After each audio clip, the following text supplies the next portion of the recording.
안녕하세요, 여러분. 네, 컴퓨터 일반 반풀지 강좌입니다. 자, 이번 차시에서는 데이터 통신 1번 문제부터 진행하도록 하겠습니다. 자, 1번 문제 살펴볼까요? 네, 전송 시간을 일정한 간격의 타임 슬롯으로 나누고 이를 주기적으로 각 채널에 할당하는 다중화 방식. 자, 시간을 분할한 다중화 방식 뭔가요? 네, 바로 시분할 다중화 방식이 되는 거죠. 그래서 여러분이 이제 시분할 다중화 방식이다. 네, 살펴보도록 할게요. TDM이다라고 이제 이야기를 하는데요. 시간을 분할해서 이제 전송을 하는 방식으로서 여기에는 이제 동기식 방식이 있고 비동기식 방식이 있습니다. 동기식이다 그러면 일정 그 시간이 처음부터 끝까지 똑같은 거죠. 그래서 무조건 타임 슬롯을 할당을 하는 거죠. 그래서 A가 100초가 걸릴 거고 B가 5초가 걸릴 거고 C가 1초가 걸린다. 1초, 1초, 1초, 1초, 1초, 1초. C는 이제 다 돼서 필요 없는데도 무조건 끝까지 1초, 1초, 1초, 1초, 1초 이걸 계속 맞춰가는 게 동기식이다라는 겁니다. 자, 문제가 뭐라 그랬어요? 네. 시 분할에 관련된 문제는 이제 정답은 2번밖에 지금 없는 거죠. 그래서 정답은 2번이 되고 비동기식 방식이다라는 것은 A, B, C가 있을 때 100초, 5초, 1초일 때 1초, 1초, 1초, 1초, 1초 얘는 끝났죠. 안 하는 거죠. 네. 그래서 전송할 데이터가 없는 단말기에는 시간을 할당하지 않는 것을 뭐라 그런다? 비동기식 시분할이다라고 하죠. 자, 여기 있는 문제에서는 이제 시분할에 관련된 게 2번밖에 없으니까 2번이 답이 되겠군요. 2번 문제입니다. 네, 전용 회선별 속도를 연결한 것 중 올바른 것은 그랬습니다. 자, 속도를 나타내는 게 이제 T급, 미국에서 이제 표준안을 잡는 게 있고요. 2급, 유럽에서 이제 표준안을 잡는 형태가 있는데요. 자, 우리가 보면은 T1, T2, T3, T4 이렇게 있고요. 네, E1, E2, E3, E4 이렇게 있습니다. 자, 속도를 한번 보면은 얘는요. 그다음에 되고 얘는 44. 자, 얘는 274. 자, 단위는 이제 메가 bps가 됩니다. E1은 네, 그다음에 E2는요. 그다음에 E3는요. 자, E4는요. 자, 이렇게 되는군요. 단위는 메가 bps입니다. 네, 그래서 이제 올바르게 써져 있는 게 뭐냐? 바로 이제 4번이 올바르게 써져 있군요. 자, 다음 문제입니다. 네, ABCD 문자 전송 시 홀수 페리티 검사에서 에러가 발생한 문자는 그랬습니다.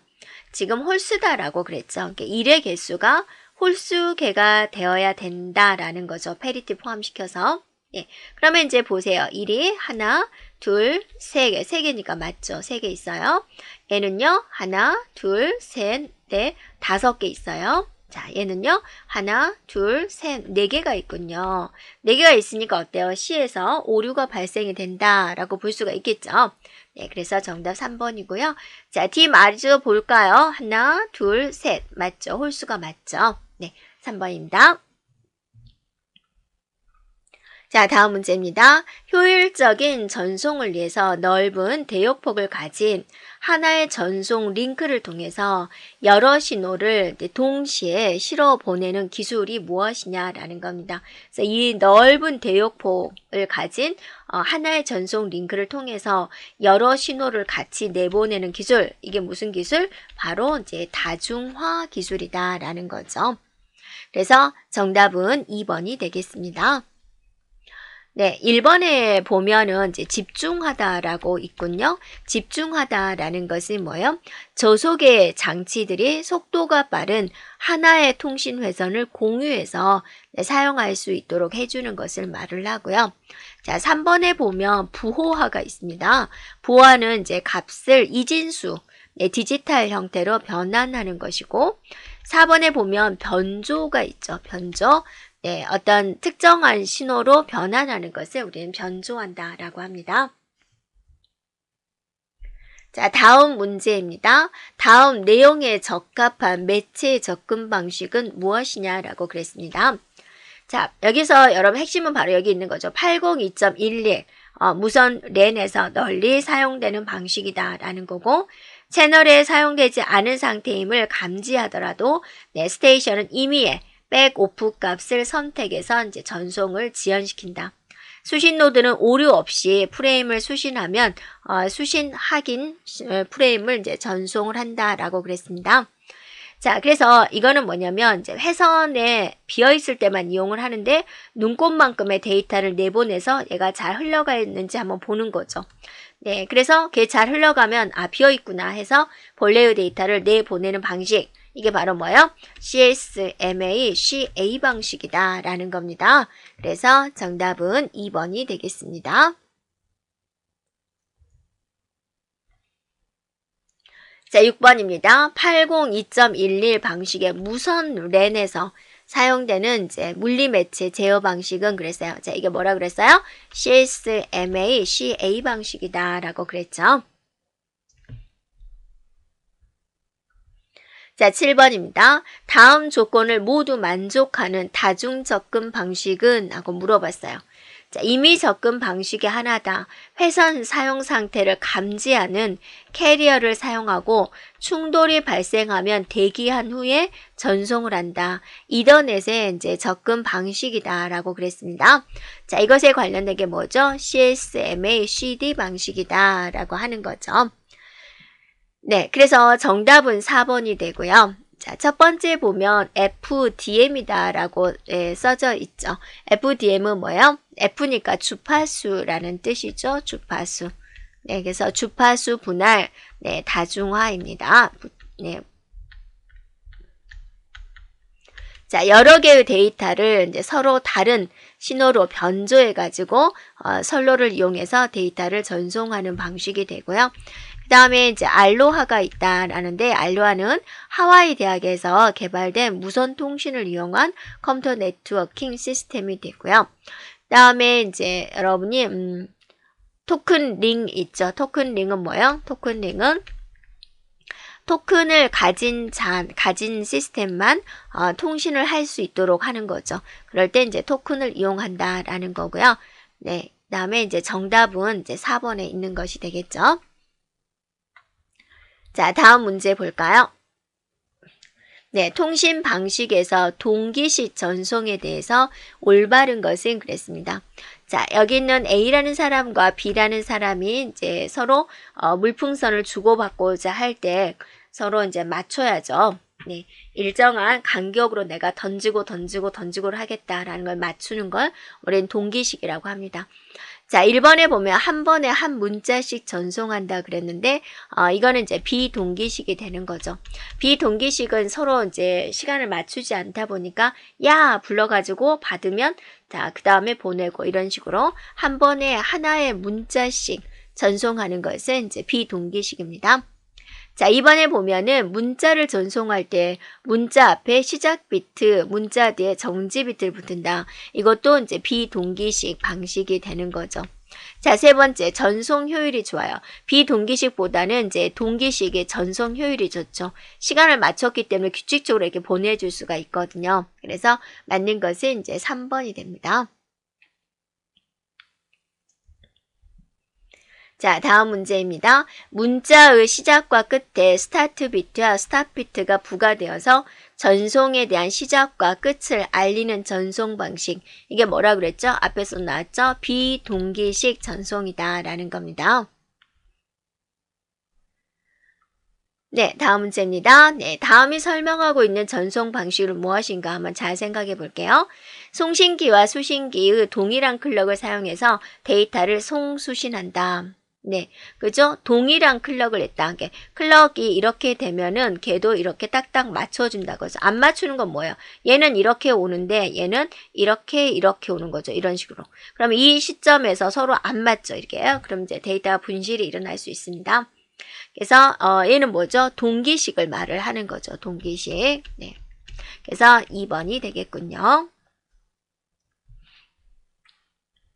자, 11번입니다. 전화 서비스에서 사용되는 통신 방식은 그랬어요. 그러면 이제 우리가 통신 방식을 몇 가지로 나눠보면 단양 통신이 있고, 그 다음에 이제 반이중 통신 방식이 있고, 전이중 통신 방식이 있죠. 단양 통신이다 그러면 이제 A에서 B로만 가는 거죠. B에서 A는 갈 수가 없는 거죠. 그래서 예를 들면 뭐가 있어요? 네, TV라든지 라디오라든지 이런 게 이제 단양 통신 방식이고요. 반이중 방식은 A에서 B로 보낼 수 있고 또 B가 A로서 보낼 수 있는데, 네. 자, 동시에는 못한다라는 거죠. 동시에. 그래서 예를 들면 뭐가 있어요? 이제 무전기라든지 팩스가 있는 거고요. 전이중은 A에서 B로, B에서 A로 동시에 이렇게 할 수 있는 기능을 말을 합니다. 그래서 여기에 들면은 이제 전화가 되죠. 내가 상대방과 연결이 되었다. 그럼 서로 막 수다 떨어도 되는 거죠. 네. 그래서 정답은 바로 전화, 네, 전이중 방식 3번이 되겠군요. 라는 겁니다. 자, 다음 문제입니다. 통신 방식 중 직렬 전송과 병렬 전송에 대한 다음 설명 중 옳지 않은 것은 무엇이냐 그랬습니다. 직렬 전송은 선이 하나예요. 병렬 전송은 선이 많아요. 이렇게요. 네. 그래서 근데 이제 회선의 비용을 우리가 생각을 해봐야 되겠죠. 그래서 장거리일 때는 이제 비용이 많이 드니까 이제 직렬 전송을 하고요. 그다음에 이제 여기는 이제 단거리. 는 이제 회선 비용 때문에 가까운 거리에는 이제 병렬 전송을 씁니다. 자, 1번에 보면 직렬 전송, 직렬을 한 개씩 보내는 거죠. 1번 맞습니다. 자, 2번에 직렬 전송은 데이터 속도가 병렬보다는 낮죠. 자, 3번에 병렬은 경제성이 좋다라고 그랬어요. 네, 그렇지 않습니다. 비용이, 이 회선에 대한 비용이 많이 들어가요. 경제성이 높지 않습니다. 네. 또 장거리 통신이 아니죠. 비용 때문에 장거리 통신하기 힘듭니다. 자, 병렬 전송은 여러 전송로를 통해서 데이터를 이제 다수로 나누어서 이제 전송하는 방식이다라는 거죠. 네. 그래서 옳지 않은 것은 3번이 되겠습니다.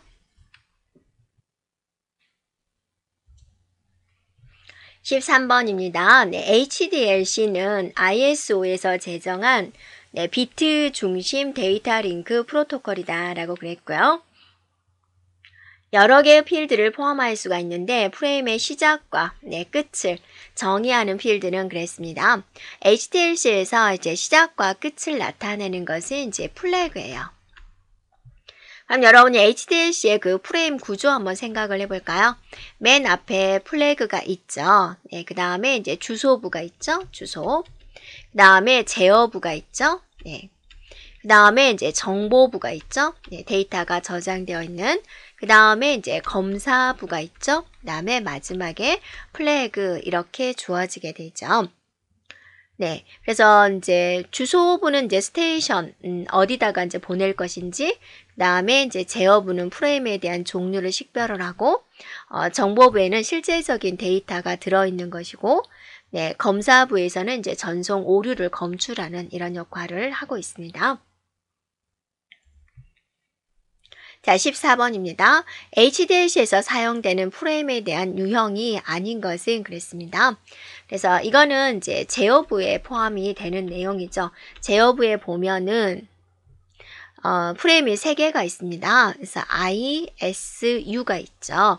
I는 뭡니까? 네, 정보 프레임이 되는 것이고, S는 뭡니까? 네, 감시 프레임이 되는 것이고, U는 뭐예요? 네, 비번호제 프레임이다 라고 이야기를 합니다.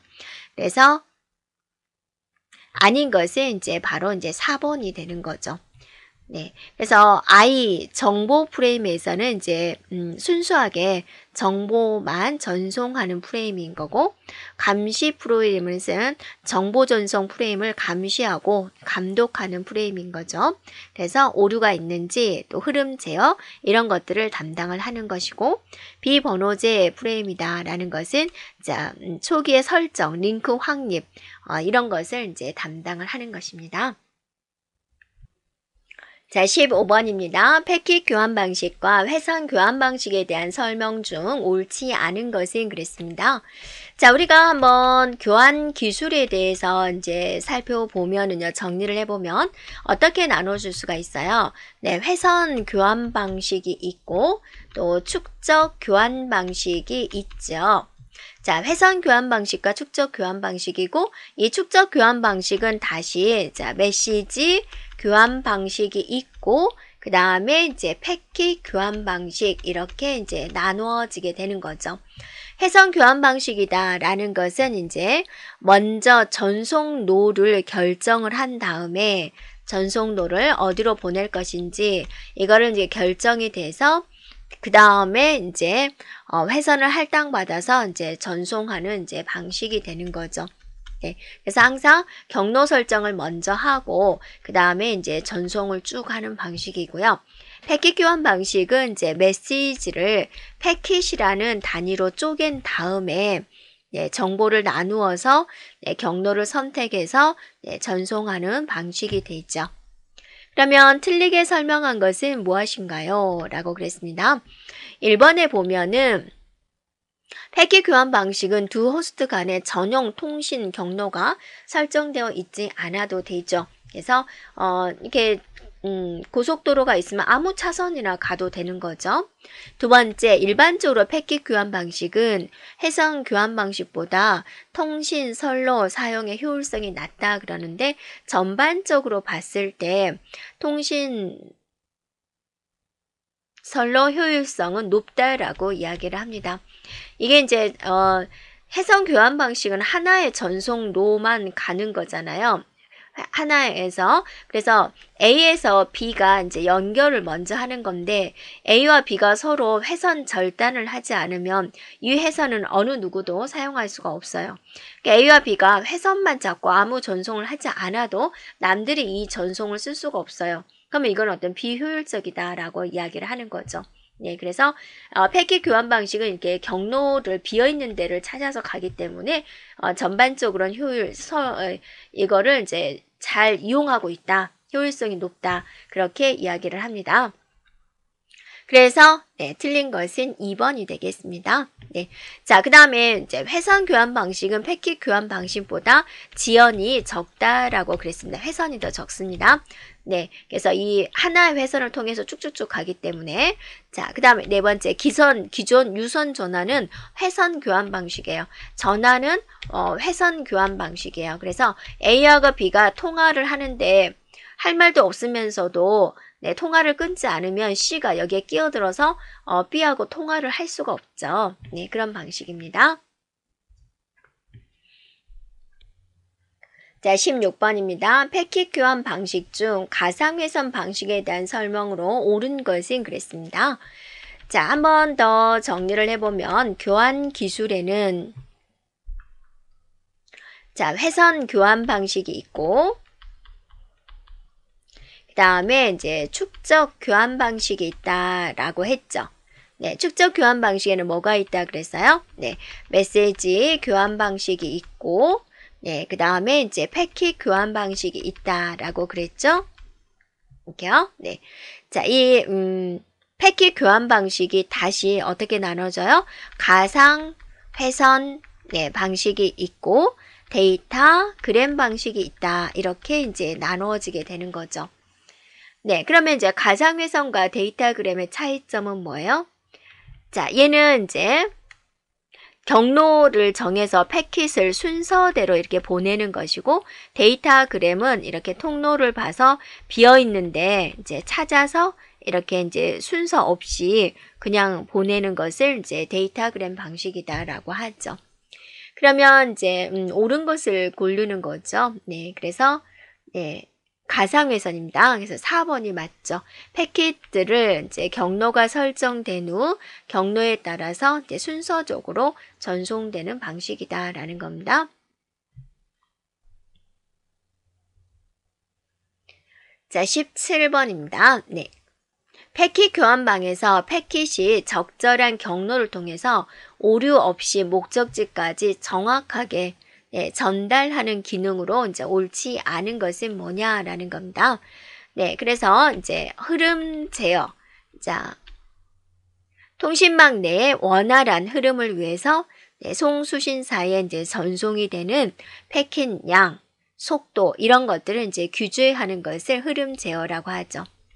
자, 오류 제어다, 에러 제어다라는 것은 뭐냐면 전송 중에 오류가 발생을 했을 때 그걸 검출을 하고 그 다음에 이제 정정을 하고 그렇게 함으로써 이제 데이터 파손에 이제 대비하는 기능을 말을 하죠.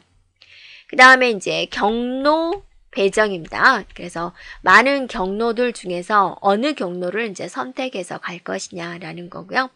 자, 4번에 이제 집중화는 아닙니다. 집중화라는 것은 뭐예요? 저속의 장치들이 하나의 통신 회선을 공유해서 사용해 줄 수 있도록 해주는 기능을 말하를 하는 거죠. 자, 틀린 거 4번이고요. 자, 18번입니다. 다음 중 비트 방식의 데이터 링크 프로토콜이 아닌 것은 하고 물어봤죠. 그럼 우리가 이제 정리를 해보면 문자 방식에는 BSC가 있고요. 그 다음에 이제 바이트 방식에는 이제 DDCM이 있고요. 자, 비트 방식에는 HDLC, 또 SDLC, LAPB 이런 것들이 있습니다. 네, 그래서 비트 방식이 아닌 것은 바로 4번이군요. 4번. 자, 19번입니다. 다음 글에서 설명하는 것은 무엇입니까? 라고 그랬습니다. 패킷호환망인 인터넷을 통해서 음성 정보를 전달하는 전화, 인터넷을 통한 전화. 이렇게 하면 이제 답이 나올 수 있겠죠. 그게 바로 뭐가 되나요? 네, 바로 VoIP다라는 겁니다. 그래서 인터넷 전화를 의미합니다. 이렇게요. 네. 1번에 나와 있는 것은 IPTV다라는 것은 인터넷을 통해서, IPTV, 인터넷을 통해서 이제 텔레비전을 보는 서비스를 말을 하게 되는 것이고요. 자, 2번에 VoIP고, 자, 3번에는 IP 주소죠. IP 버전 6. 128비트로 이루어진 IP를 말을 하고 있고요. 4번에 나와 있는 이제 IP색이다라는 것은 뭐예요? 인터넷 프로토콜에서 보안성을 제공해주는 이제 기술이 되겠습니다. 자, 20번입니다. 다음 중 에라 검출 기법 중 에라가 발생한 블럭 이후 모든 블럭을 다시 재전송하는 방식이 무엇이냐? 자, 예를 들어서 내가 1, 2, 3, 4, 5를 전송을 했는데 이런 박스 번호라고 생각해 주면 돼요. 근데 이제 여기서 수신 측에서 딱 보니까 하다 보니까 검토하는 중에 3번이 오류가 발생이 됐다. 그래서 전송을 하는 거죠. 3번이 오류야 라고 해서 3번만 보내주면 좋을 텐데 3번, 4번, 5번 오류가 발생된 블럭 이후에 모든 블럭을 다시 재전송하는 방식, 이것이 바로 무엇이냐라는 거죠. 바로 뭐예요? Go back and ARQ 방식이다 라는 거죠. 정답은 2번입니다. 자, 여기까지 진행하겠습니다.